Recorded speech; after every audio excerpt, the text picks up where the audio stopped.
Un cordial saludo a todos los oyentes de Radio María. Un día más, con la gracia del Señor, proseguimos el comentario del Catecismo de nuestra Madre la Iglesia. Estamos explicando la parte del Catecismo referida al sacramento del orden sacerdotal. Y en concreto, estamos en un apartado que tiene como título ¿Quién puede recibir este sacramento? Hemos explicado en el programa anterior los puntos 1577 y 1578, que decía cómo el varón bautizado es el que puede recibir válidamente el sacramento de la ordenación. Y hoy explicamos otros dos puntos, el punto 1579 y 1580, dos puntos que hacen referencia al celibato, a la ley del celibato en la Iglesia Católica. Un tema pues interesante porque muchas veces suele ser objeto pues de conversaciones, incluso de ciertas polémicas, y conviene también, ¿no?, pues que tengamos en él una buena formación. Dice el primero de los puntos, el 1579. Todos los ministros ordenados de la Iglesia latina, exceptuados los diáconos permanentes, son ordinariamente elegidos entre hombres creyentes que viven como célibes y que tienen la vocación de guardar el celibato por el reino de los cielos. Llamados a consagrarse totalmente al Señor y a sus cosas, se entregan enteramente a Dios y a los hombres. El celibato es un signo de esta vida nueva, al servicio de la cual es consagrado el ministro de la Iglesia. Aceptado con un corazón alegre, anuncia de modo radiante el reino de Dios. Y aquí, pues, de una manera muy concentrada, lo que es la afirmación de lo que es la ley del celibato en la Iglesia latina.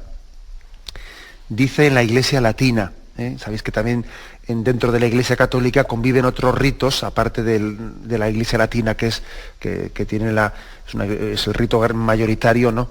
Pero también el punto 1580, el siguiente, hace una referencia a cómo se vive el celibato en las iglesias orientales católicas. Dice así: en las iglesias orientales desde hace siglos está en vigor una disciplina distinta. Mientras los obispos son elegidos únicamente entre los célibes, hombres casados pueden ser ordenados diáconos y presbíteros. Esta práctica es considerada como legítima desde tiempos remotos. Estos presbíteros ejercen un ministerio fructuoso en el seno de sus comunidades. Por otra parte, el celibato de los presbíteros goza de gran honor en las iglesias orientales y son numerosos los presbíteros que los cogen libremente por el reino de Dios. En Oriente como en Occidente, quien recibe el sacramento del orden no puede contraer matrimonio. Bueno, pues vamos poco a poco explicando algunas de estas cosas y vamos desgranando el contenido de estos dos puntos. Nos vamos a referir en primer lugar a la Iglesia latina, es decir, al rito nuestro, ¿no?, dentro de la Iglesia católica bajo el rito latino. Se recoge que todos los ministros ordenados de la Iglesia latina son elegidos entre hombres célibes, entre varones célibes, que tienen esa vocación o que están dispuestos a asumir esa vocación al celibato. Pone dos excepciones. Una es la de los diáconos permanentes. Diáconos permanentes que son aquellos que pueden haber sido, diáconos permanentes quiere decir que no van a acceder al sacerdocio, sino que han recibido el diaconado no como camino al sacerdocio, sino sencillamente para vivir el diaconado como vocación de vida. Pues bien, como explicamos en días anteriores cuando hablamos del diaconado, en la Iglesia Católica se permite, de rito latino, se permite que hombres casados sean ordenados diáconos. Lo que no se permite es que diáconos se casen, pero sí se permite que hombres casados sean ordenados diáconos. No sacerdotes, sino solo diáconos. Bien, también hay otra, excepción, que dice, fijaros cómo dice este punto: todos los ministros ordenados de la Iglesia Católica, excepto los diáconos, son ordinariamente elegidos entre hombres célibes. ¿Por qué dice ordinariamente? Bueno, pues porque puede caber algún tipo de excepción, pues que en alguna ocasión también ha saltado a los medios de comunicación y que creo que hoy es ocasión también para explicarla, como es lo siguiente. Por ejemplo, es el caso de un sacerdote anglicano, pues que está casado, porque no existe la ley del celibato en la iglesia anglicana, el caso de un sacerdote anglicano que está casado y tiene hijos y se convierte al catolicismo, se hace católico. Y entonces, en ese caso, se le ordena como sacerdote católico, y en ese caso se le permite, se le bendice el que él siga viviendo su matrimonio con su mujer y sus hijos, porque ya tenía previamente adquirido ese compromiso antes de convertirse al catolicismo. También eso creo que se entiende, ¿no? Esa excepción, pues porque ese compromiso estaba ya adquirido, y no es cuestión ahora que él se ha convertido al catolicismo, no es cuestión ahora, en nombre de Jesucristo, de pues no parece evangélico, pues que abandone a su mujer y a sus hijos, puesto que ya estaba, Bueno, eso también se entiende y creo que es bastante compatible con el mismo espíritu evangélico.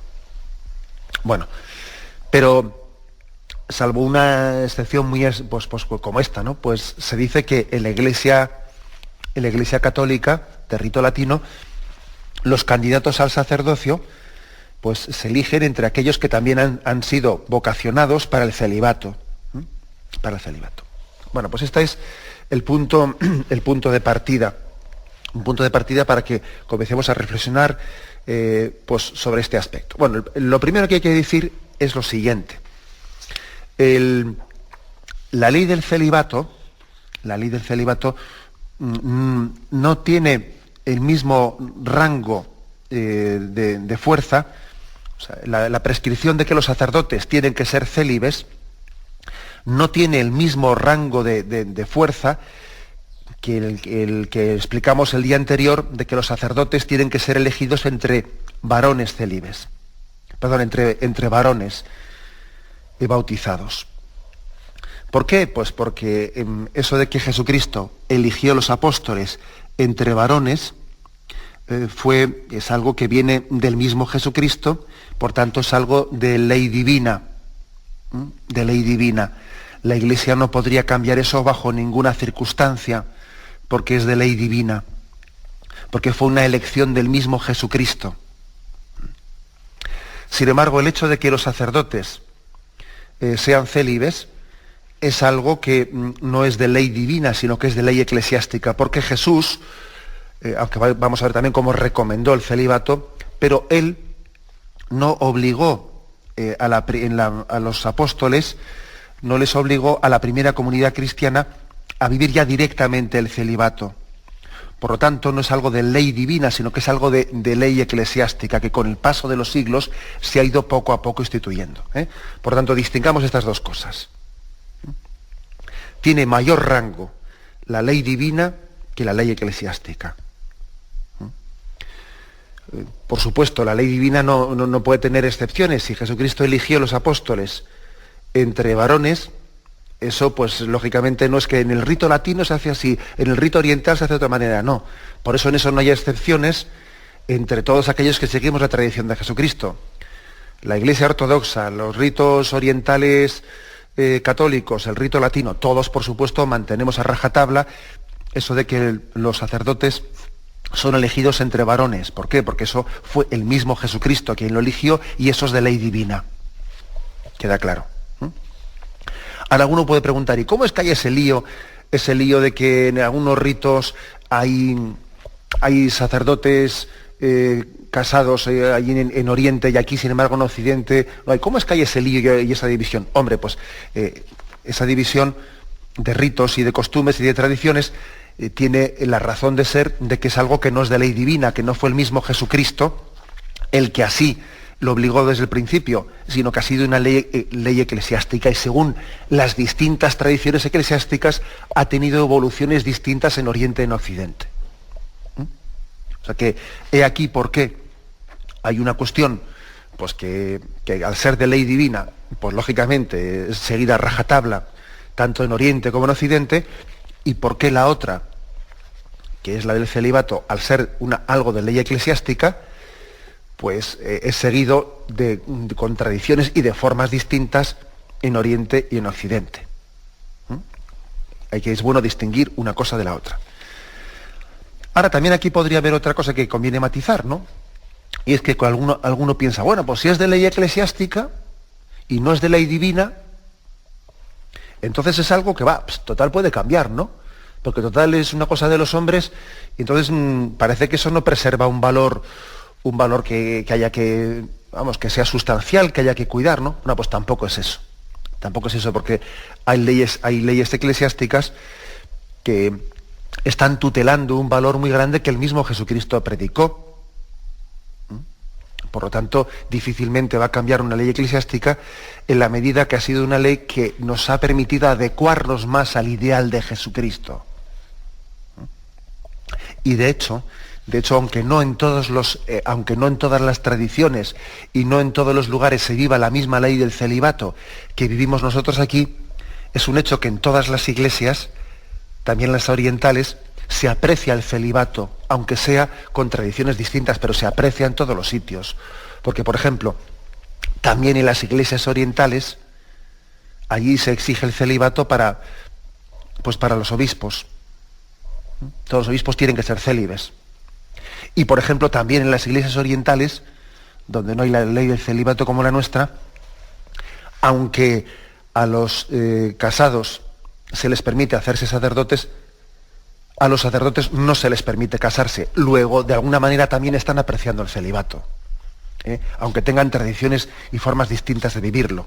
Pero quiere decir que una ley, aunque es verdad que no es ley divina, y por lo tanto no tiene el mismo grado de fuerza que lo que es ley divina, ¿no? Aunque es ley eclesiástica, sin embargo, una ley eclesiástica tampoco pensemos que es baladí, ¿no? Que no preserva o no está guardando o no tiene su razón de ser en un principio evangélico. Claro que esta ley del celibato tiene una razón de ser en un principio evangélico importante, que lógicamente debe ser cuidado y custodiado. Esta es una precisión importante para hacer. Bien, sirva esto un poco para encuadrar el tema, antes de ponernos un poco ya punto por punto a explicar el porqué del celibato, etc. Hacemos un momento de reflexión y continuamos enseguida. Y se nos dice, en este punto primero 1579, cómo los candidatos son elegidos entre aquellos que tienen la voluntad de guardar el celibato por el reino de los cielos. Se nos hace referencia a Mateo 19:12. Es un texto que nos cita ahí este punto del catecismo. Vamos a leerlo. El contexto de ese texto está en una polémica sobre el divorcio. Y sucedió que cuando acabó Jesús estos discursos, partió de Galilea y fue a la región de Judea, al otro lado del Jordán. Le siguió mucha gente y los curó allí. Y se le acercaron unos fariseos que, para ponerle a prueba, le dijeron: ¿puede uno repudiar a su mujer por un motivo cualquiera? Él respondió: ¿no habéis leído que el Creador desde el comienzo los hizo varón y hembra? Y que dijo: por eso dejará el hombre a su padre y a su madre y se unirá a su mujer, y los dos serán una sola carne. De manera que ya no son dos, sino una sola carne.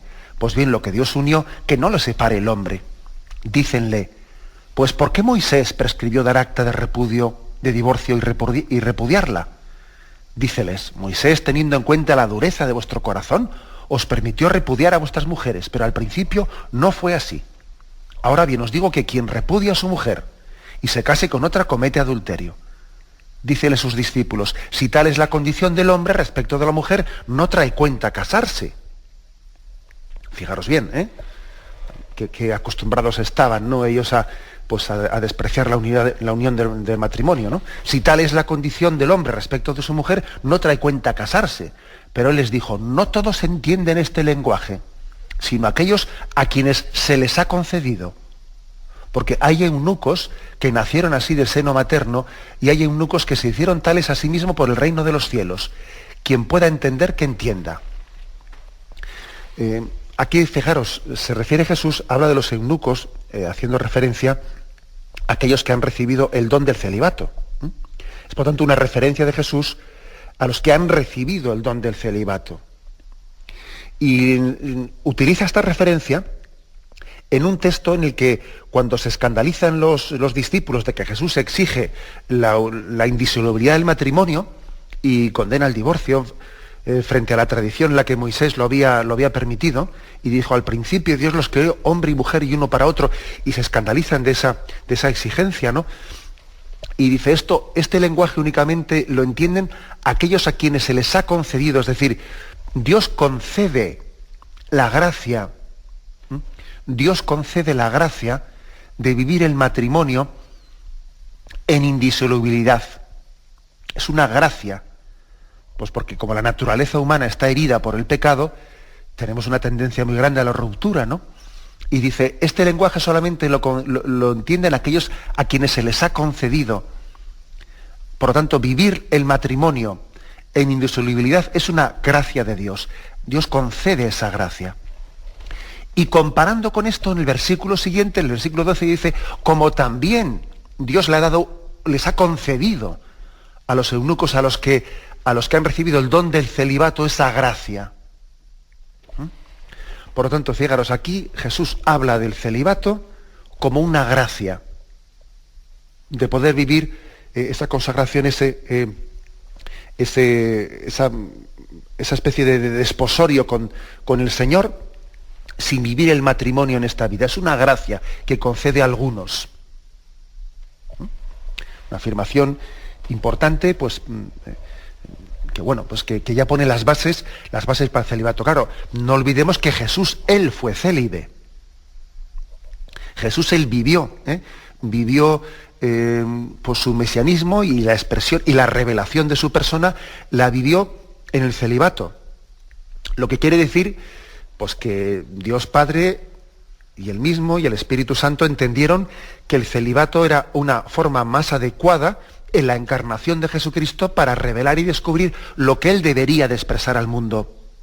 Era más adecuado, más propio, más ajustado, ¿no?, a eso que Cristo quería revelar. Al fin y al cabo, acordaros que Jesús venía a revelar que él venía a desposarse con el mundo. Acordaros como en aquel episodio de las bodas de Caná, en el que el Evangelio de San Juan inicia pues la vida pública de Jesucristo. En el fondo, Jesucristo se presenta como el esposo que viene a desposarse, ¿no?, con la humanidad. Por lo tanto, ¿podía haberse casado Jesucristo? Bueno, el caso es que no se casó. El caso es que vivió célibe, y de esa manera reveló mejor, ¿no?, ese mensaje que el Padre le había enviado, ¿no?, pues que Dios se desposa con la humanidad, que Cristo es esposo de la humanidad. Bien, eso no lo olvidemos, que es un punto importante de por qué después también la Iglesia poco a poco va entendiendo y fue evolucionando, ¿no? En el rito latino cada vez fue evolucionando hacia la mayor conveniencia del celibato, y poco a poco pasaron los siglos y cada vez se predicó más de la conveniencia. Fueron habiendo concilios locales, no concilios generales de toda la Iglesia al principio, sino concilios locales en los que se fue pidiendo el celibato como una condición para el sacerdocio. El primero, si no mal recuerdo, fue el concilio de Elvira, fue un concilio en España en los siglos primeros. Y finalmente ya se llegó, pues, a exigirlo como algo a nivel de concilio universal de la Iglesia, ya siglos bastante más tarde, ya pasada la Edad Media, ya a un nivel de Iglesia universal, pero previamente había sido en concilios locales, se había ido poco a poco instituyendo, se había ido generalizando la vivencia del celibato. En una continua, en una progresiva adecuación al ideal de Jesucristo, quien él fue célibe, y quien él predicó, pues, que existía ese don, ese que dice en Mateo 19:12, ese don de ser un eunuco, es decir, un célibe por el reino de los cielos, como un don concreto que el Señor da a algunos. Aparte que también hay otros pasajes evangélicos que también conducen a eso, ¿no? Por ejemplo, el que deja por mí padre, madre, esposa e hijos por seguirme, etcétera, etcétera. Hay otros pasajes. Pero está claro que la clave del celibato está en consagrarse totalmente al Señor y a sus cosas. Aquí tenemos otro texto que también nos ofrece el Catecismo, 1 Corintios 7, 32. 1 Corintios 7, 32, que lo vamos a leer, que es el siguiente pasaje. Os digo pues, hermanos, el tiempo es corto. Por tanto, los que tienen mujer, vivan como si no la tuviesen, los que lloran como si no llorasen, los que están alegres como si no los tuviesen, los que compran como si no poseyesen, los que disfrutan del mundo como si no disfrutasen, porque la apariencia de este mundo pasa. Yo os quisiera libre de preocupaciones. El casado se preocupa de las cosas del Señor, de cómo agradar al Señor. El casado se preocupa de las cosas del mundo, de cómo agradar a su mujer. Está por tanto dividido. La mujer no casada, lo mismo que la doncella, se preocupa de las cosas del Señor, de ser santa en el cuerpo y en el espíritu, mas la casada se preocupa de las cosas del mundo, de cómo agradar a su marido. Bueno, es un texto que podría parecer en una primera lectura que parece que como que desprecia la vocación al matrimonio, como si la vocación al matrimonio estuviese reñida con la llamada a la santidad, pero evidentemente no sería una interpretación correcta. Pero sí que es cierto que de ese texto la Iglesia Católica ha extraído pues, una enseñanza también importante, y es que dice, aquel que elige el celibato, a diferencia del casado, tiene un corazón indiviso. Tiene un corazón indiviso, y esta palabra de corazón indiviso ha pasado a formar parte pues de la tradición católica en la expresión de cuál es el don del celibato. Y está también incluida en el Concilio Vaticano II, en la Presbyterorum Ordinis, el punto 16, cuando explica el celibato. Es decir, se entiende que el don del celibato permite servir al Señor con un corazón indiviso. Porque evidentemente en el matrimonio pues uno sirve al Señor, sí, sirve al Señor, pero es verdad que tiene que servirlo a través de una mediación. Sirve al Señor pues en su esposa, y sirve al Señor también a través de su esposo. Y por lo tanto hay una mediación para entregarse al Señor. Uno se entrega a Jesucristo, sí, pero se entrega a Jesucristo, pero tiene que hacerlo con la mediación de entregarse a su marido, de entregarse a su mujer. Hay una mediación que lógicamente también pues posibilita o exige también una cierta división, que es que tiene que ser así, que tiene que atenderle a él, y tiene que entregarse a él. Sin embargo, en el celibato no existe esa mediación de un hombre o de una mujer para entregar el corazón directamente al Señor. Y a eso se le llama el corazón indiviso. El corazón indiviso, pues en el fondo es algo tan sencillo como cuando un novio pues le pregunta a su novia, pues ¿me quieres? Hombre, y está claro que también ella le quiere aparte de quererle al novio, pues le quiere también a su madre, y le quiere también a sus tíos y a sus hermanos y a sus primos. Pero hombre, pero el novio le dice, bueno, sí, ya sé que les quieres también a tus padres y a tus primos y a tus hermanos, pero yo no te pregunto por eso. Yo te pregunto si me quieres a mí o le quieres a otro. Es decir, si hay una parte tuya del corazón que es indivisa, que esa no se puede compartir, y yo te pregunto si es para mí o es para otro. ¿No? O sea, hay una parte del corazón que es indivisa, que es a lo que se refiere un novio cuando le pregunta a la novia si me quieres. Esa parte del corazón es indivisa. Bien, pues a eso, ¿no? En esa pregunta, si me quieres, a eso se refiere la pregunta del celibato. Es decir, si existe una vocación para amar al Señor con un corazón indiviso, con un amor directo, no con una mediación matrimonial. Acordaros además que el matrimonio es una mediación que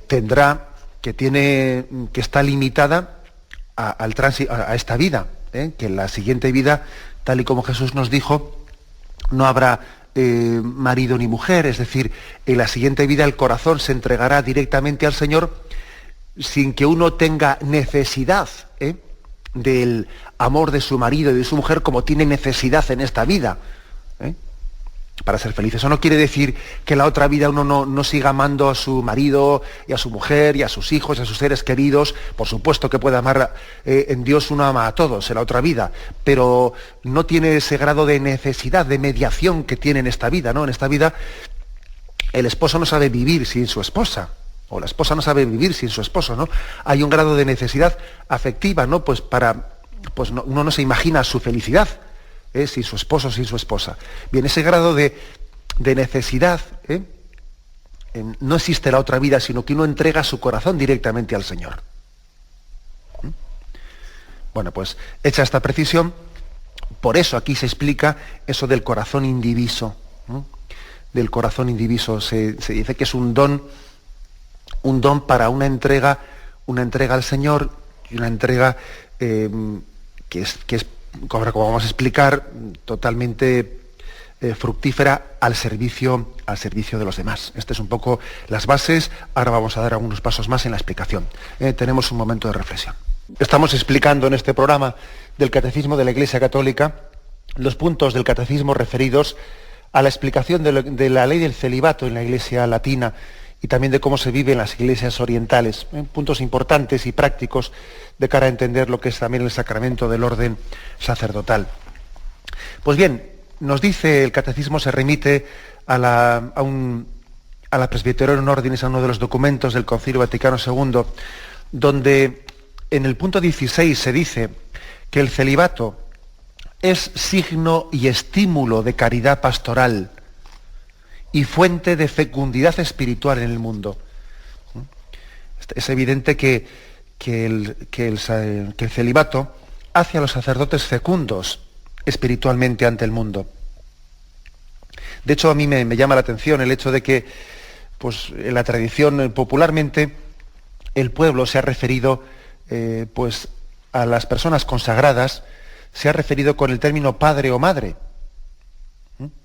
La vocación celibataria, la vocación virginal, ha sido percibida como una especie de referencia también a ese misterio de transmisión de la vida espiritual. Por su propia naturaleza, el celibato está abierto a la transmisión de la vida sobrenatural. Y el pueblo le llama padre o le llama madre a la religiosa, porque entiende que Dios le capacita a través de ese don del celibato, en el caso del sacerdocio o de la virginidad, en el caso de la vida religiosa, entiende que le capacita a tener una fecundidad espiritual para el mundo, a ser padre espiritualmente, a ser madre espiritualmente. Eso es algo importante, es un estímulo, por lo tanto, para el sacerdote es un estímulo de caridad pastoral, es un estímulo para entregarse más. Para el pueblo también es una forma de percibir una paternidad, una maternidad importante. Una paternidad, pues, muy importante.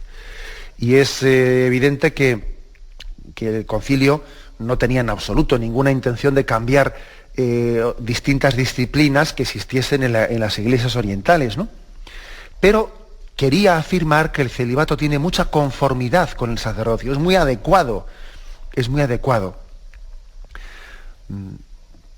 Dice concretamente, ¿no? El celibato tiene mucha conformidad con el sacerdocio, porque toda la misión sacerdotal se dedica al servicio de la nueva humanidad que Cristo, vencedor de la muerte, suscita en el corazón por su espíritu y que trae su origen no de la sangre, ni de la voluntad de la carne, ni de la voluntad de varón, sino de Dios.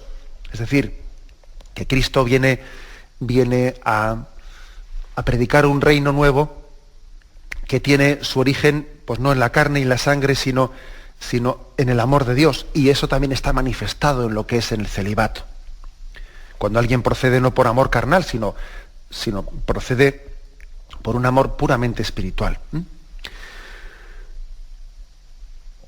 Este es otro de los puntos también afirmados, juntamente con el que he dicho antes del corazón indiviso. Dice este punto del Concilio Vaticano II, los presbíteros se consagran a Cristo de una forma nueva y exquisita, se unen a Él más fácilmente con un corazón indiviso, se dedican más libremente en Él y por Él al servicio de Dios y de los hombres, sirven más libremente a su reino y a su obra de regeneración sobrenatural y se hacen más aptos para recibir ampliamente la paternidad en Cristo. Se hacen más aptos para la paternidad en Cristo. Entonces, digamos una cosa, es decir, a veces se cuesta, ¿no? Cuesta entender lo que es el celibato porque hemos reducido el sacerdocio como una tarea a una función, olvidando de que el sacerdote no solo es alguien que hace cosas, sino también es alguien que es signo de Cristo ante el mundo. Cuando se destaca del sacerdote únicamente las cosas que hace, las funciones que cumple, como si fuese un funcionario, ¿no? Cuesta más entender el celibato. Aunque, hombre, también cabría dar el argumento de que el celibato le hace más libre, más disponible, tiene más tiempo para servir. Bien, de acuerdo. Es verdad que el celibato puede también tener esa especie de explicación práctica, pero eso no es suficiente para explicar lo que es el celibato. Esa explicación práctica de tener más tiempo para. Entender el celibato supone no solamente entender que se trata de que alguien esté más libre y más disponible para servir a Cristo y a los demás, sino que también hay que entender el argumento, pues un poco de configuración de espiritualidad, es decir, que el sacerdote está llamado a ser signo de Cristo ante el mundo. Signo de Cristo ante el mundo. El sentido definitivo del celibato o de la virginidad por el reino de los cielos es ser signo de la unión esponsal de Dios con la humanidad entera. Cristo ha venido a desposarse con nosotros. Y en segundo lugar, entonces sí, es un signo esponsal que capacita a los consagrados para su entrega plena al servicio del reino. O sea, te capacita, te posibilita una mayor entrega, una mayor disponibilidad, una mayor libertad. Pero no olvidemos lo primero. Celibato es un signo de ser signo de Cristo, antes de ser algo que te capacita para hacer. Antes es el ser que el hacer. Pero sin embargo tenemos que reconocer que estamos en un mundo, que muchas veces vive como un auténtico escándalo, pues el signo del celibato. El celibato en nuestro mundo, en este mundo que está tan imbuido de la revolución sexual, es percibido como una provocación. Pues yo creo que estoy convencido de ello. Cada vez que se destapa por ahí pues algún escándalo en la vivencia del celibato por parte de algún miembro del clero, hay una especie de especial deseo de airearlo, de sacarlo en los telediarios, de que nos comamos y nos desayunamos con ello y venga y dale que te pego con esa historia.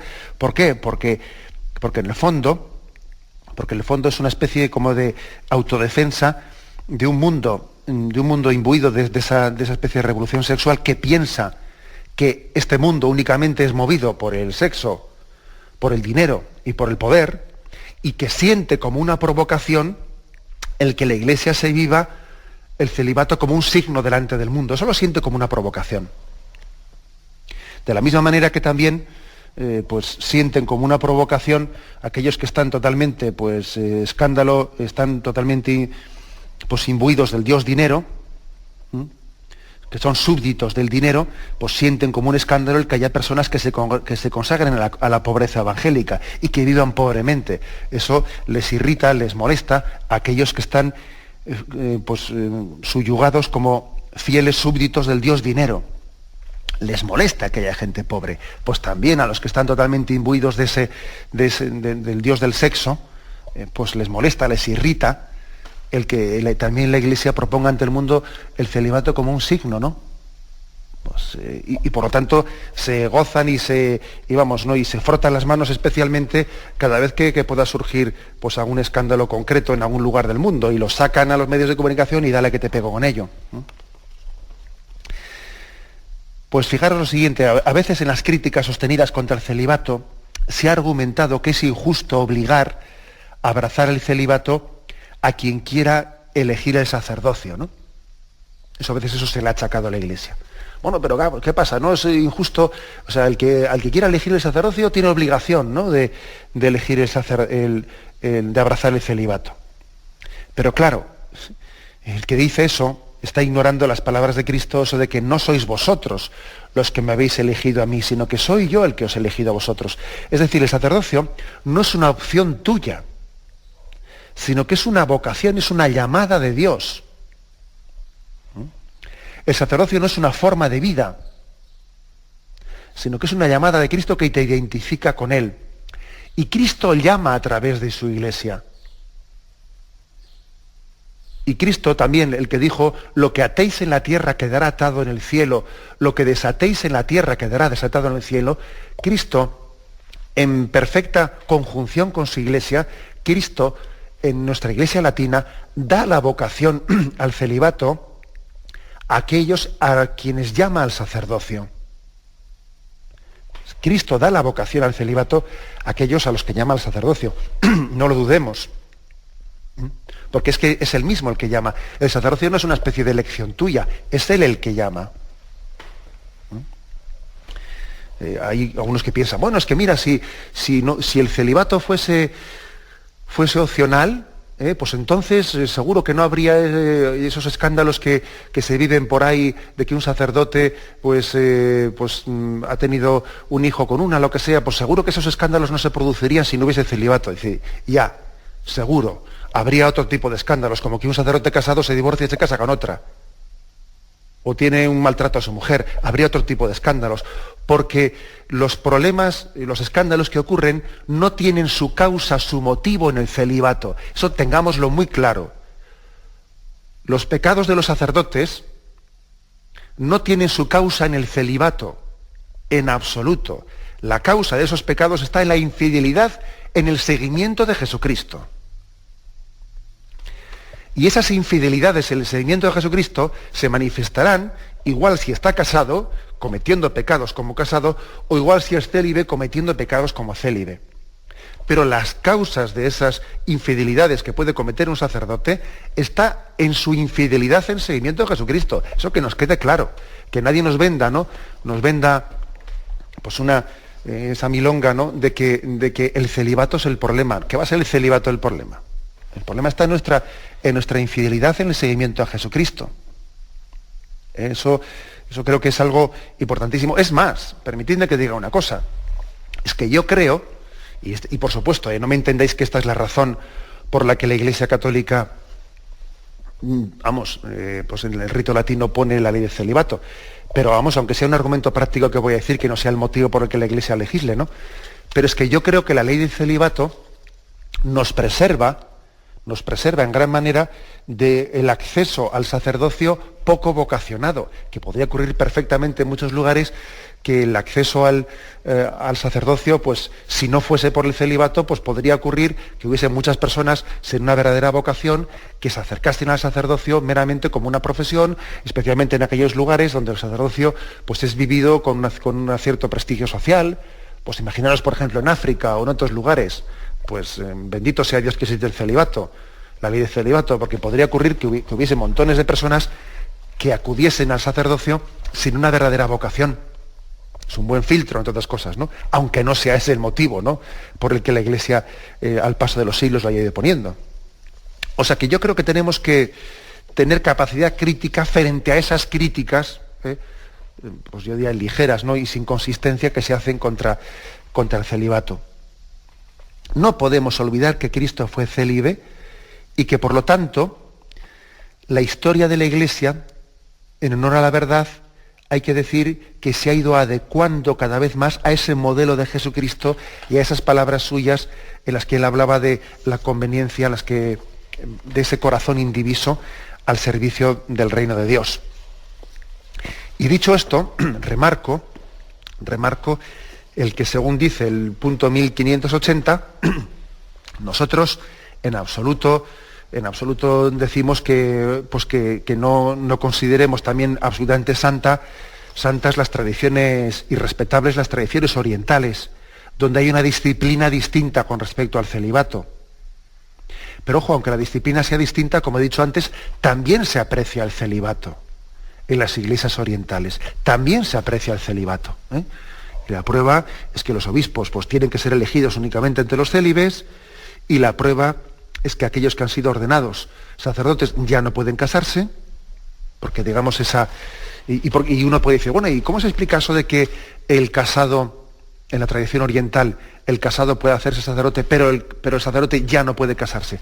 Hombre, pues yo creo que la explicación es que el sacerdocio, el casado tiene un nivel de configuración con Jesucristo que es plena, que es una entrega directa del corazón, que hace incompatible que esa entrega directa a Jesucristo, esa entrega indivisa, pase a compartirla con otra persona. Ya ha entregado su corazón de una forma indivisa a Jesucristo. Mientras que sí que cabe lo contrario, pero no esto. Yo creo que esa es la explicación también que podría caber en este punto.